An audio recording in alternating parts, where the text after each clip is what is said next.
mayambu ahanba maktada kanglai lepung original gi maikaidagi mayambu amuka hanna punemjari ngasi su aikoina mayam gi damaktani haidana asengba thokiba wari ama mayam gi damaktani haidana puduna laksari wari asili thokjarapa matamda soiki langkiba yaurabasu mayamna puksal sauna ngakpiyu aduga amana channel asi mapung marei phahanba matamda adomodom gi mamal yamlaba like amadi subscribe share tobiramo haiduna jari channel asigi maikaidagi thagalakpa wari khudimak adomodom gi phone da phangnabagi damakta bell icon dosu on tobiramo haiduna jari phare mayam adudi ngasigi wari asi hongnaba tawjaraklage matam masing asidagina sahi chaurakna sahi taruk muki mamangi wari amakhakne matam adudagi sasi lai thajadaba isa phawbada thajaba haibadoiki langol da imanaba luna tinaba amalai imanaba mangala haidana mahaki luhong kayong basi kuiraktre aduna kay keno khara simjin sajimba lao haidana mahakna kaurakhi aisu mahaki yum kai simjin sajimba do mak yauki imanaba mangalna luhongba numit adudi asida sumtumlo haidan hairakhi madudaina bhai madudi kaya nungai kadaba mandreda luhongba numit aduda ngantana laklaga isu kay keno khara sinba langba tawragi yumda su thabak khara adum silli mangalna business kari thabak no nang silibo aise handak se akhoi gi yumsu kai kai no khara simjin sajin se aidana baba na uwa khara loksilure aduna yum kai simjin sajinba matam da bhai paisa nungsa so khara dharka tai thaba inkhang suba nomba tawdragadi paisa laijiba khara sinadi oiraroi dawa aduna yum kai khara simjin sajinba sisu matang matam gi matungina khara khara tawdaba yadabani hoi yaragadi ado sida dum lairaga dum chatlasu chatsiko luhongba silam su khara lapi imanaba mangal gi wafam asida isu hoi haidana yari asum tawdana aikhoi si samjin sajimba khara di dumak tawrami langgol gi mafam jaga asi khara chathok chasin tawba matamda numidang gi khara sunungai taba dumak yawba mafam jaga mate khara sulai nong manumit amai si imanaba mangal hoidagi asi halakpani maduda imanaba mangal hoidagi khara chalaklaba matam lambi ase kolai su khara thi suksu yamna sui mafam jaga ase ai dinumidang gi matam na goisile onthona hainada ba haibado oire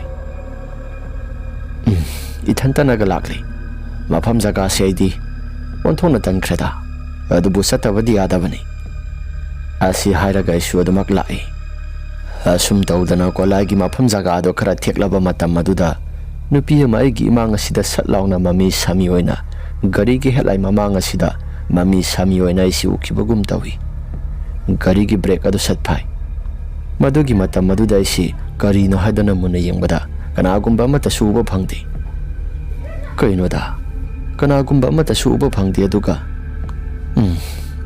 ai gi wakhalna di oiroida asi hairaga gari ado makha tana muk thauri masigi matungdagi gari gi tung asida kanagumba ama tunglakpagumna gi sasi aduma khanduna lai gari gi mingsel asida yengloba matamdasu kanagumba mata sulairamde adubu gari gi maning thangba saruk asida kanagumba ama tongbagumna mi ama tongbagumna adum lumduna lakhi asumna khoi gi laikai gi umang lai laibado madugi mapado hek yorapa matamda kanagumba mata su tongbagumna ai gi sada phaurakidre wakhal nara haibadi ai su sapsabi di khangdre matam adudagi sasi sarangna khara sudamak phawkibani tung thangba maike somdai si onthoklaga su yengludre sai class ta yengba matamda karigumba mata su laitaba dudai si wakhal da su adum aigi wakhalna seran turan khanbagi oiramgani hairaga adum khanduna lakibani asumnai su yumda yauraba matungda isada kaigumba amadi adum phawkibani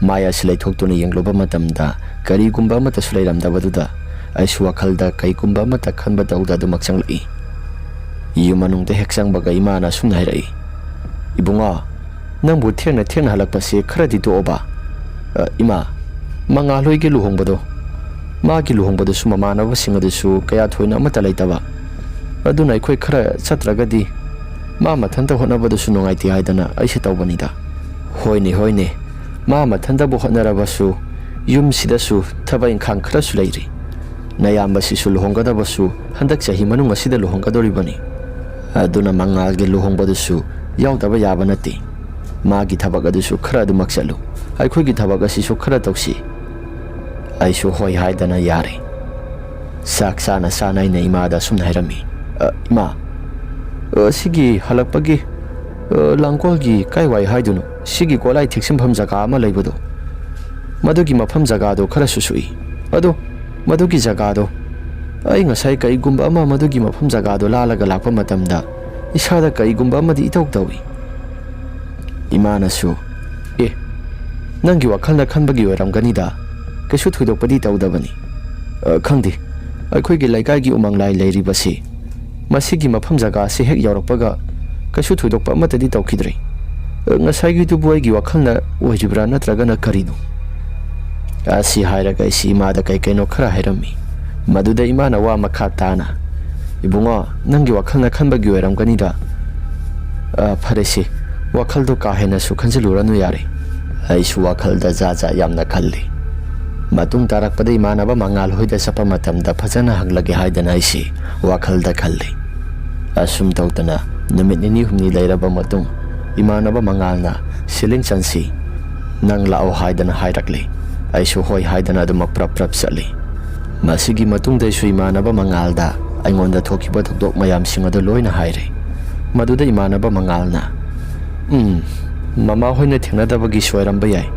ꯃꯗꯨꯒꯤ ꯃꯐꯝ ꯖꯒꯥꯗꯣ ꯊꯥꯏꯅꯉꯩꯗꯒꯤꯁꯨ ꯍꯧꯅ ꯈꯔ ꯑꯗꯨꯝ ꯇꯧꯕꯅꯤ. ꯑꯗꯨꯕꯨ ꯀꯥ ꯍꯦꯟꯅ ꯏꯁꯥꯗ ꯁꯣꯛꯄ ꯄꯟꯕꯗꯤ ꯉꯁꯤ ꯐꯥꯎꯕꯗ ꯇꯧꯏ ꯍꯥꯏꯕꯗꯤ ꯇꯥꯕꯗꯤ ꯂꯩꯇ꯭ꯔꯤ. ꯂꯝꯕꯤ ꯑꯁꯤꯗ ꯈꯔ ꯆꯠꯊꯣꯛ ꯆꯠꯁꯤꯟ ꯇꯧꯕꯗ ꯑꯊꯦꯡ ꯑꯃꯥꯎ ꯈꯔ ꯆꯠꯊꯣꯛ ꯆꯠꯁꯤꯟ ꯃꯤꯒ ꯇꯔꯛ ꯆꯠꯂꯨꯔꯕꯗꯤ ꯃꯐꯝ ꯖꯒꯥꯗꯣ ꯀꯩꯒꯨꯝꯕ ꯈꯔꯗꯤ ꯑꯗꯨꯝ ꯇꯧꯏ ꯍꯥꯏꯗꯅ ꯂꯝꯕꯤ ꯆꯠꯄ ꯃꯤꯑꯣꯏꯁꯤꯡꯅ ꯑꯗꯨꯝ ꯍꯥꯏꯅꯗꯨꯅ ꯂꯥꯛꯄ ꯖꯒꯥꯅꯤ. ꯃꯗꯨ ꯍꯥꯏꯔꯛꯄ ꯃꯇꯝ ꯑꯗꯨꯗ ꯑꯩꯅ ꯑꯗꯨꯗꯤ ꯑꯩꯅ ꯊꯦꯡꯅꯔꯨꯔꯤꯕꯗꯨꯗꯤ ꯁꯤꯍꯧꯗꯕ ꯑꯣꯟꯊꯣꯛꯅ ꯐꯈ꯭ꯔꯦꯗ. ꯑꯩꯒꯤ ꯋꯥꯐꯝ ꯑꯗꯨ ꯇꯥꯕ ꯃꯇꯝꯗ ꯏꯃꯥꯟꯅꯕ ꯃꯉꯥꯜꯅ ꯅꯣꯛꯂꯒ ꯑꯁꯨꯝ ꯍꯥꯏꯔꯛꯏ. ꯌꯥꯔꯦꯁꯤ, ꯋꯥꯊꯤ ꯋꯥꯔꯦꯝ ꯁꯨꯝ ꯇꯧꯔ ꯂꯩꯔꯦ. ꯀꯩꯅꯣ ꯊꯕꯛ ꯈꯔ ꯇꯧꯁꯤꯜꯂꯣ. ꯑꯁꯨꯝꯅ ꯊꯕꯛ ꯏꯪꯈꯥꯡ ꯀꯩꯅꯣ ꯈꯔ ꯇꯧꯔꯤ. ꯅꯨꯃꯤꯠꯇꯨꯃꯗꯤ ꯏꯃꯥꯟꯅꯕ ꯃꯉꯥꯜ ꯍꯣꯏꯗ ꯇꯨꯝꯃꯒꯦ ꯍꯥꯏꯗꯅ ꯊꯕꯛ ꯑꯗꯨꯁꯨ ꯈꯔ ꯊꯦꯡꯅ ꯂꯣꯏꯁꯤꯟꯕꯒ ꯅꯨꯃꯤꯠꯇꯨꯃꯗꯤ ꯑꯁꯤ ꯏꯃꯥꯟꯅꯕ ꯃꯉꯥꯜꯗ ꯑꯗꯨꯃꯛ ꯇꯨꯝꯂꯩ. ꯑꯁꯨꯝꯅ ꯅꯣꯡꯉꯥꯜꯂꯛꯂꯕ ꯃꯇꯝ ꯂꯨꯍꯣꯡꯕꯁꯤꯁꯨ ꯊꯥꯈꯥꯏꯃꯨꯛꯇ ꯉꯥꯏꯁꯤꯜꯂꯛꯂꯦ ꯍꯥꯏꯗꯅ ꯃꯔꯥꯡ ꯀꯩꯅꯣ ꯈꯔꯁꯨ ꯇꯧꯔꯝꯃꯤ. ꯁꯦꯝꯕ ꯁꯥꯕ ꯄꯨꯂꯞ ꯂꯣꯏꯁꯤꯜꯂꯤ. ꯂꯨꯍꯣꯡꯕ ꯅꯨꯃꯤꯠꯁꯤꯃꯗꯤ ꯑꯩꯁꯨ ꯆꯠꯀꯗꯕꯁꯤ ꯀꯅꯥꯒ ꯆꯠꯃꯤꯟꯅꯒꯗꯕꯅꯣ ꯍꯥꯏꯔꯒ ꯃꯊꯥ ꯁꯥꯅ ꯂꯩꯔꯤꯉꯩ ꯃꯇꯝ 이만아바 ꯈꯝꯕꯅ ꯐꯣꯟ ꯇꯧꯔꯛꯂꯤ. ꯊꯦꯡꯂꯛꯑꯕ ꯃꯇꯝꯗ ꯑꯩꯁꯤ ꯏꯊꯟꯇ ꯍꯟꯒꯗꯕꯗꯨ ꯇꯟꯕꯅꯤ. ꯃꯗꯨꯗ ꯏꯃꯥꯟꯅꯕ ꯈꯝꯕꯅ ꯐꯣꯟ ꯇꯧꯔꯛꯂꯒ ꯃꯉꯥꯜꯒꯤ ꯂꯨꯍꯣꯡꯕꯗꯣ ꯑꯩꯉꯣꯟꯗꯁꯨ ꯕꯥꯔꯇꯣꯟ ꯇꯧꯔꯛꯂꯦ ꯍꯥꯏꯗꯅ ꯃꯍꯥꯛꯅ ꯍꯥꯏꯔꯛꯈꯤ. ꯃꯗꯨꯗ ꯏꯃꯥꯟꯅꯕ ꯈꯝꯕꯒꯤ ꯕꯥꯔꯇꯣꯟ ꯇꯧꯕꯗꯣ ꯑꯩꯅꯁꯨ ꯇꯧꯕ ꯌꯥꯎꯈꯤꯗꯕꯅꯤ.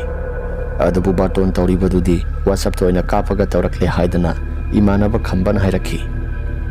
이만아바 ꯈꯝꯕꯗ ꯑꯩꯅ ꯈꯝꯕ, ꯑꯗꯨꯗꯤ ꯅꯪꯒ ꯑꯩꯒ ꯄꯨꯂꯞ ꯄꯨꯟꯅ ꯆꯠꯃꯤꯟꯅꯔꯁꯤ. ꯑꯩꯁꯨ ꯏꯊꯟꯇ ꯆꯠꯄꯗꯣ ꯇꯥꯜꯂꯝꯃꯤꯕꯅꯤ. ꯅꯍꯥꯟꯁꯨ ꯀꯩꯅꯣ ꯈꯔ ꯊꯦꯡꯅꯗꯅ ꯏꯁꯥꯁꯤ ꯏꯇꯟ ꯇꯜꯂꯤ.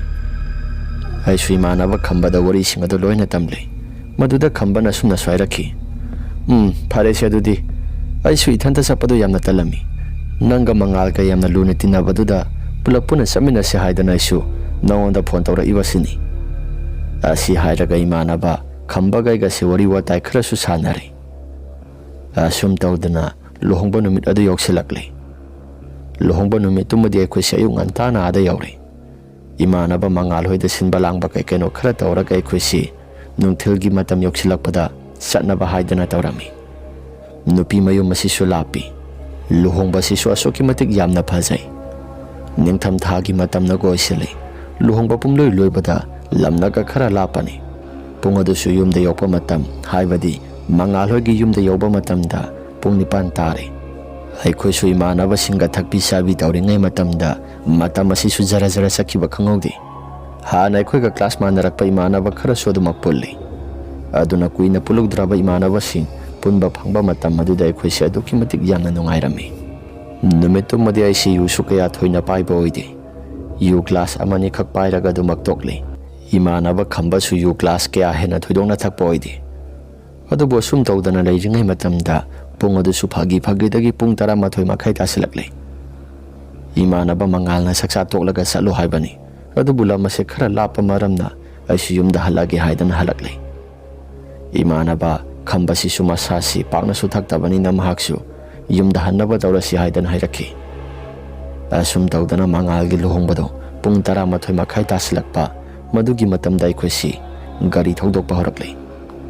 ꯅꯤꯡꯊꯝꯊꯥꯒꯤ ꯃꯇꯝꯗꯒ ꯑꯣꯏꯁꯤꯜꯂꯤ ꯌꯨꯁꯤꯁꯨ ꯈꯔ ꯈꯔ ꯊꯛꯂꯒ ꯂꯥꯛꯄꯅꯤ ꯌꯨ ꯑꯁꯤ ꯏꯁꯥ ꯁꯥꯒꯠꯅꯕ ꯍꯥꯏꯗꯅ ꯊꯛꯇꯨꯅ ꯂꯥꯛꯄꯅꯤ ꯉꯥꯎꯅꯕ ꯊꯛꯄ ꯅꯠꯇꯦ ꯑꯁꯨꯝ ꯇꯧꯗꯅ ꯑꯩꯅꯁꯨ ꯒꯥꯔꯤ ꯑꯁꯤ ꯊꯧꯕ ꯃꯇꯝ ꯑꯗꯨꯗ ꯏꯃꯥꯟꯅꯕ ꯈꯝꯕꯅ ꯑꯁꯨꯝꯅ ꯍꯥꯏꯔꯛꯈꯤ ꯏꯇꯥꯎ ꯅꯪꯗꯤ ꯅꯁꯥꯗꯣ ꯏꯪꯗꯕ꯭ꯔꯥ ꯑꯦꯔꯥ ꯏꯇꯥꯎ ꯀꯩꯅꯣꯗ ꯒꯥꯔꯤ ꯊꯧꯔꯒꯕꯨ ꯏꯁꯥ ꯏꯪꯗꯦ ꯍꯥꯏꯕ꯭ꯔꯣ ꯌꯨ ꯊꯛꯆꯩ ꯍꯥꯏꯕꯒꯤ ꯋꯥꯅꯤ ꯀꯔꯤꯒꯨꯝꯕ ꯑꯃꯠꯇꯁꯨ ꯀꯥꯟꯅꯕ ꯐꯪꯗꯦ ꯏꯃꯥꯟꯅꯕ ꯈꯝꯕꯗ ꯑꯩꯅ ꯑꯗꯨꯝꯅ ꯍꯦꯛ ꯍꯥꯏꯈꯤꯕ ꯀꯥꯟ ꯑꯗꯨꯗ ꯈꯝꯕꯅ ꯑꯃꯨꯛ ꯍꯥꯏꯔꯛꯈꯤ ꯑꯗꯣ ꯅꯪꯅ ꯀꯤꯔꯒꯅ ꯒꯥꯔꯤꯗꯣ ꯑꯩ ꯑꯃꯨꯛ ꯊꯧꯔꯣ ꯍꯥ ꯅꯠꯇꯦ ꯏꯪꯕꯗꯣ ꯀꯤꯔꯒꯅ ꯑꯩ ꯑꯃꯨꯛ ꯊꯧ ꯍꯥꯏꯕ꯭ꯔꯣ ꯌꯥꯔꯅꯤ ꯑꯩ ꯑꯗꯨꯝ ꯊꯧꯖꯒꯦ ꯍꯣꯔꯦꯟ ꯏꯪꯂꯛꯂꯒ ꯅꯪ ꯑꯃꯨꯛ ꯁꯤꯟꯕ ꯍꯥꯏꯕꯗꯨꯅꯤ ꯑꯁꯤ ꯍꯥꯏꯔꯒ ꯏꯕꯥꯅꯤꯁꯤ ꯒꯥꯔꯤꯗꯣ ꯑꯗꯨꯝ ꯊꯧꯗꯨꯅ ꯂꯥꯛꯂꯤ ꯒꯥꯔꯤ ꯑꯁꯤ ꯑꯁꯨꯝ ꯊꯧꯗꯨꯅ ꯂꯥꯛꯄ ꯃꯇꯝꯗ ꯃꯃꯥꯡꯒꯤ ꯃꯇꯝꯗꯣ ꯑꯩꯁꯨ ꯌꯧꯔꯛꯂꯤ ꯃꯗꯨꯒꯤ ꯃꯐꯝ ꯖꯒꯥꯗꯣ ꯍꯦꯛ ꯌꯧꯔꯛꯄ ꯀꯥꯟꯗ ꯑꯩꯒꯤ ꯏꯁꯥꯁꯤ ꯃꯐꯝ ꯃꯔꯥꯡ ꯈꯪꯗꯅ ꯇꯨ ꯑꯁꯤ ꯈ꯭ꯌꯧ ꯈ꯭ꯌꯧ ꯆꯣꯡꯕ ꯍꯧꯔꯛꯂꯤ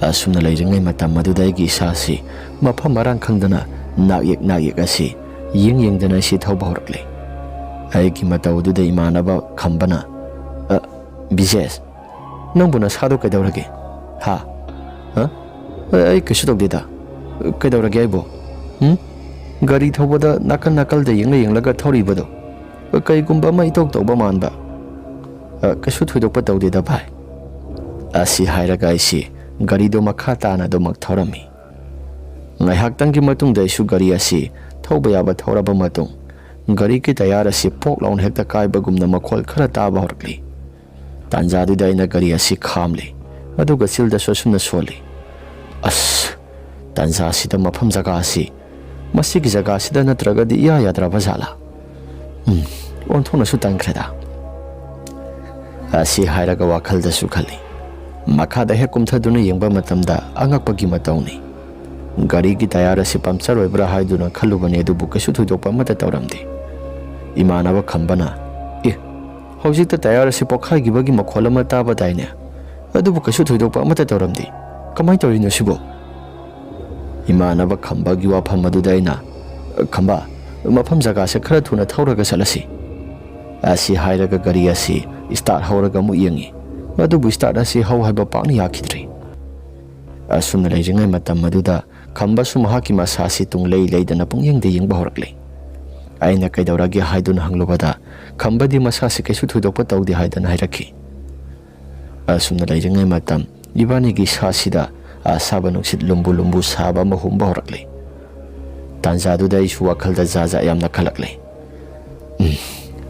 ꯑꯍꯜ ꯂꯃꯟꯁꯤꯡꯅ ꯇꯥꯛꯄꯤꯕ ꯃꯇꯝꯗ ꯅꯨꯡꯁꯤꯠ ꯑꯁꯥꯕ ꯑꯃ ꯏꯁꯥꯗ ꯌꯩꯕꯁꯤ ꯂꯥꯏ ꯐꯠꯇꯕ ꯑꯣꯛꯅꯔꯝꯗꯥꯏꯒꯤ ꯃꯇꯝ ꯑꯗꯨꯒ ꯑꯣꯛꯅꯔꯕ ꯃꯇꯝꯗ ꯍꯦꯛꯇ ꯊꯦꯡꯅꯩ ꯍꯥꯏꯕꯅꯤ ꯍꯧꯖꯤꯛꯀꯤꯗꯣ ꯑꯩꯒꯤ ꯏꯁꯥꯗ ꯀꯩꯒꯨꯝꯕ ꯈꯔꯗꯤ ꯅꯨꯡꯁꯤꯠꯁꯤꯅ ꯍꯦꯛꯇ ꯌꯩꯈꯤꯕꯗꯣ ꯑꯩꯕꯨ ꯏꯁꯥꯁꯤ ꯑꯁꯨꯝ ꯇꯧꯗꯅ ꯑꯩꯁꯤ ꯋꯥꯈꯜꯗꯁꯨ ꯖꯥꯠꯀꯤ ꯌꯥꯝꯅ ꯈꯜꯂꯤ ꯉꯥꯏꯍꯥꯛꯇꯪꯒꯤ ꯃꯇꯨꯡꯗ ꯑꯩꯁꯨ ꯏꯁꯥꯁꯤ ꯃꯑꯣꯟ ꯈꯜꯂꯛꯇꯨꯅ ꯐꯣꯟꯒꯤ ꯃꯩ ꯑꯁꯤ ꯄ꯭ꯔꯞ ꯊꯥꯜꯂꯤ ꯑꯗꯨꯒ ꯒꯥꯔꯤ ꯑꯁꯤ ꯀꯩꯗ ꯁꯣꯏꯕꯅꯣ ꯍꯥꯏꯔꯒ ꯑꯩꯁꯤ ꯃꯨꯟꯅ ꯌꯦꯡꯂꯤ ꯒꯥꯔꯤꯁꯤ ꯁꯣꯏꯕꯁꯨ ꯀꯩꯁꯨ ꯊꯣꯏꯗꯣꯛꯄ ꯑꯃꯠꯇ ꯌꯥꯎꯗ꯭ꯔꯤ ꯒꯥꯔꯤꯁꯦ ꯀꯌꯥ ꯍꯦꯟꯅ ꯊꯣꯏꯗꯣꯛꯅ ꯁꯨꯝꯃꯟꯕꯗꯤ ꯑꯣꯏꯗ꯭ꯔꯤꯕꯅꯤ ꯑꯗꯨꯕꯨ ꯌꯥꯐꯝꯗꯤ ꯊꯣꯛꯄꯅꯤꯗ ꯑꯁꯨꯝ ꯇꯧꯗꯅ ꯒꯥꯔꯤꯒꯤ ꯀꯤꯛ ꯑꯗꯨ ꯑꯃꯨꯛ ꯀꯥꯎꯔꯒ ꯌꯦꯡꯕ ꯃꯇꯝꯗ ꯒꯥꯔꯤꯁꯤ ꯁ꯭ꯇꯥꯔꯠ ꯍꯧꯔꯛꯂꯤ ꯈꯝꯕ ꯏꯕꯥꯅꯤꯁꯨ ꯆꯠꯂꯁꯤ ꯍꯥꯏꯗꯅ ꯒꯥꯔꯤꯁꯦ ꯀꯥꯈꯠꯄ ꯍꯧꯔꯛꯂꯕ ꯃꯇꯝꯅꯤ ꯅꯥꯀꯜ ꯊꯪꯕ ꯁꯣꯝꯗ ꯅꯨꯡꯖꯦꯡ ꯆꯥꯏꯔꯛꯄꯒꯨꯝꯅ ꯃꯈꯣꯜ ꯃꯌꯥꯝ ꯑꯃ ꯊꯣꯛꯄ ꯍꯧꯔꯛꯂꯤ ꯅꯨꯡꯖꯦꯡꯁꯤꯡ ꯑꯁꯤ ꯆꯥꯏꯔꯒ ꯅꯥꯀꯜ ꯊꯪꯕ ꯑꯗꯣꯝꯗ ꯍꯧꯔꯤꯕ ꯎ ꯋꯥ ꯃꯌꯥꯝꯁꯤꯡ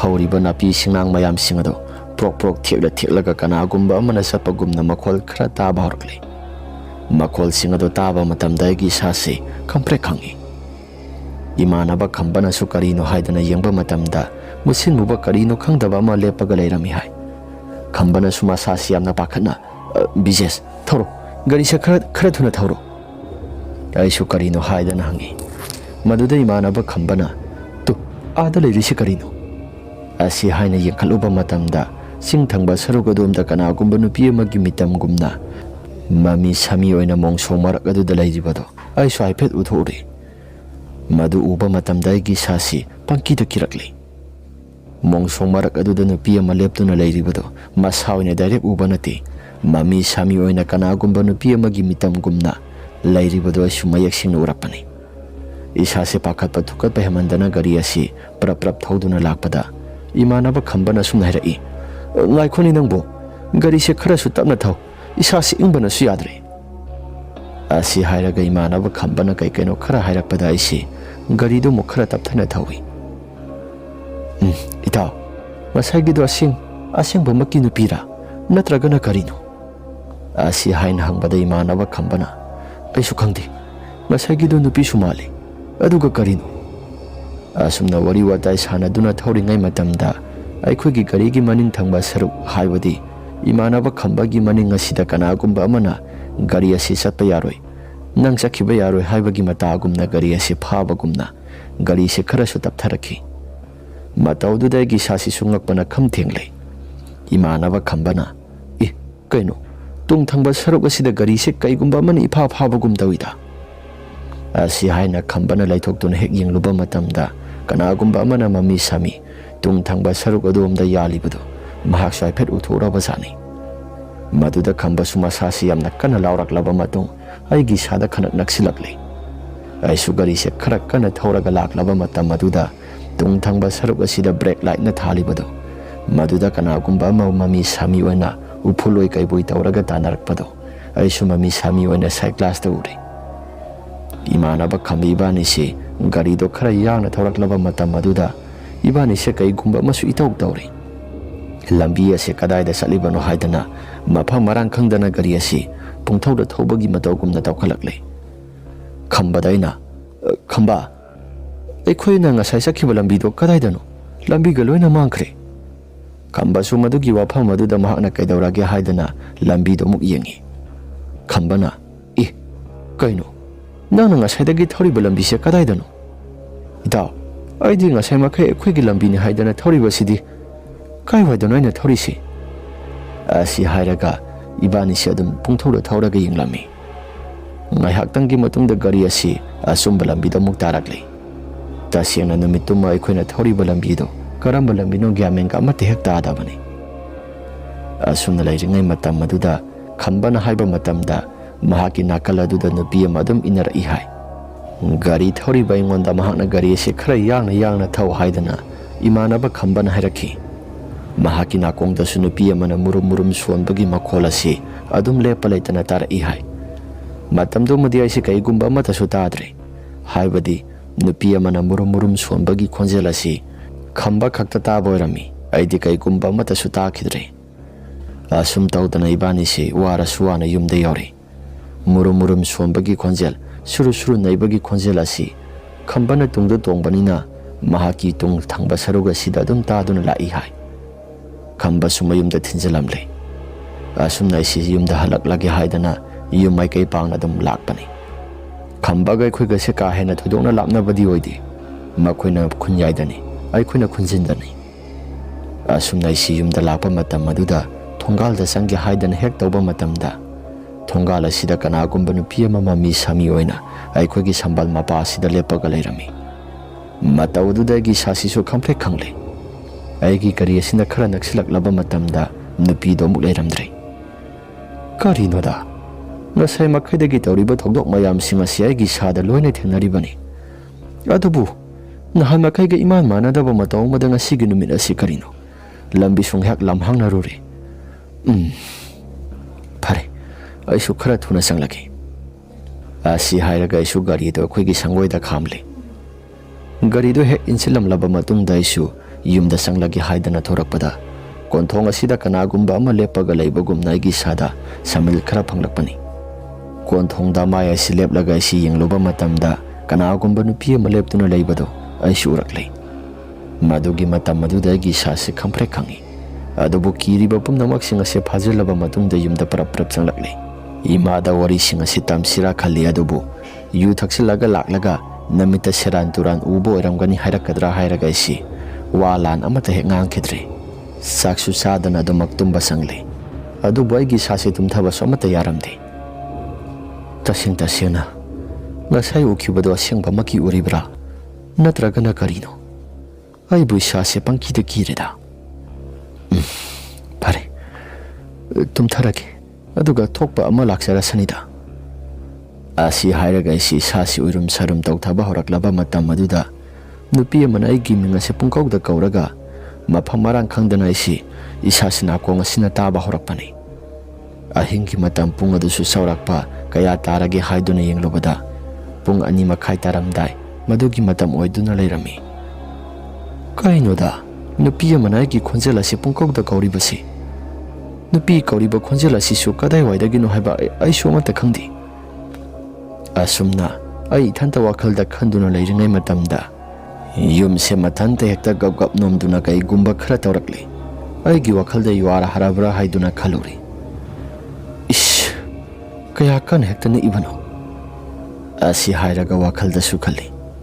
Ngayhaktanggi matungda niklamba pumnamak adusu loina phakri. Aisu makha tana tumlagi haidan hekta uba matamda thong asi kanagumba amana kokok haina thilaklei. Matam aduda mit asisu khangsing singlaga isi kanano haidana wakhalda su khali. Adubu khanjabagi wani kaigumba amatasu makha tana thinba khopa tawrakhidre. Asumna isi tumtharagi haidana tawba matam aduda mapala sisu khangtok thokninglakle. As ngasai khaidi thokningdi aduga hojik nghaktangda mapala se hek khangthok thokninglakliba sina karigi. Thoktaba yararoi sidi. Asi hairaga isi mapalda thokli. Sorok asisu kanagumba amata chatnadi ahingi matamdaga oibaga. Yana khadomda isi mapal thoklingai matamda sorok asida kanagumba ama sapagumna aigi sada nakong asida taba horakpani. Makhol adu hek tabada aigi isasi pangkida kirakli. Ngasai makhaidagi tawrakliba mayam pumnamak asi maiso amata oktabi tungkibanina wakhaldasu jaja yamna khalakli. Ima hoidasu amata haikidi. Tarakliba makhol asi aidi isasi kaigumba kharadi khalaeda. Asumna wakhalda khantuna leiringai matamda sorok asida mi kaya marom ama langbagumna makhol khara taba horakpani. Nupi angang nupasing yauna wari watai sanabagumna makhol khara taba phanglakpaduda aisu karino haidana wakhalda khali. Sorok asida langbagi makhol tarakliba masibu aigi wakhalnara natragana karino. Asi hairaga aisu nakong asida tarakhiba khonjel mayamsing adu karino haidana wakhalda su khalaklei. Amuktang di tholaga yengluke. Asi hairaga wakhalda su sap yungna khalli. Asumna sorok aduda isi haipe thoktuna yengluge haidana wakhalda su akiba maset ama phauba yaudana tholakpani. Adubu matam aduda aina tawkhibadu angakpagi matawni. Ngasai makai kiduna thak niklamba isi makhol sing adu taba matamda isada akiba somata yaukhidabani. Isa ithanta hauji khanjaluraga isase pangkida kiragi. Asum tawdana isi konthong yorakpa matam aduda sorok adumda haipe septhaduna yenglubada kanagumba amatasu leiramdi. Kanagumba amatasu leiti aduga karino taraiba khonjel sing asina sanglageda.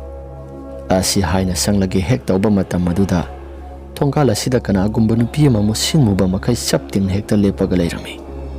Madu uruba matam aduda aigi isasi gyan mangduna dumak haithakre. Nongalaklaba matamda babaga imagana kai kaino khara tawduna leirami aisi. Imana, ibungo se nangbu gyan tarabo. Ima, ai gyan khara tare. Ai di mataw karamna phamung asida. Asumna babada hangluba matam imana sumna hairaki.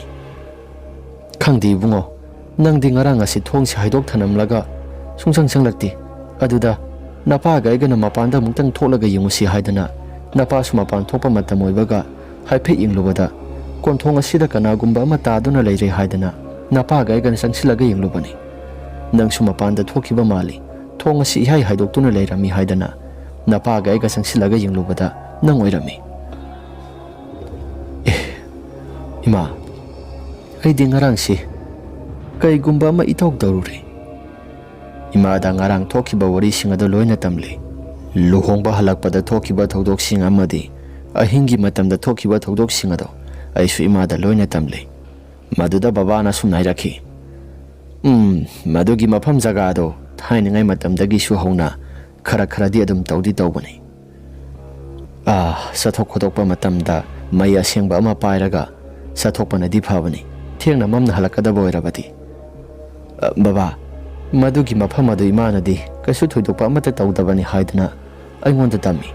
Aduga imanaba mangalna su madugi mafam jaga ado khara adum tawi haidana hairakibani. Namanasu nang si kidanaba haidana kay keno khara su haijilambo iramba yai. Fare si thokradi thokre phanaba kay keno khara tawrasi. Asumna baba gaiga si phanaba haidana laigi tingi kay keno khara khuram thokle. Aduga imanaba khamba sisu mahaki masada kay gumba khara di adumak tawi hai. Luhongba numit ado.